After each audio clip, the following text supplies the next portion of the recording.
Betul ke? Kalau OPR turun, bayaran ansuran akan turun juga atau ini hanya mitos semata-mata? Okey, sejak Melissa post pasal OPR ni, ramai yang komen pasal OPR, bayaran ansuran dan kadar faedah.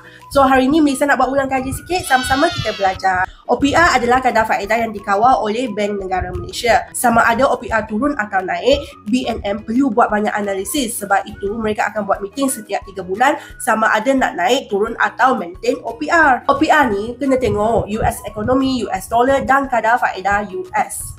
In short, apa yang terjadi di US memang akan menjejaskan kita juga. So, akhir-akhir ini ada chaos sikit sebab US tarif dan menyebabkan stock market di US dan seluruh dunia jatuh banyak. Sebab pelabur-pelabur semua takut ada tanda-tanda yang US mungkin akan masuk recession period. Okey, balik ke OPR. Kalau korang tengok letter offer pinjaman rumah korang, di bahagian kadar faedah tu ada menunjukkan base rate campur kadar faedah akan menjadi berapa kadar faedah yang korang dapat. Contoh, sekarang base rate semua bank adalah 3%. Alright, so campur kadar faedah mungkin 1%. So korang sekarang kena bayar 4% kadar faedah pinjaman rumah. Base rate ataupun BR akan dipengaruhi oleh OPR. Selalunya kalau OPR naik, base rate pun akan naik. Bila base rate naik, kadar faedah pinjaman rumah korang pun akan naik. Maka bayaran ansuran akan naik juga.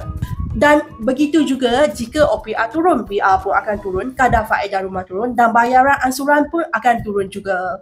Kalau korang tengok, semua berkaitan. OPR, base rate, kadar faedah pinjaman rumah dan bayaran ansuran.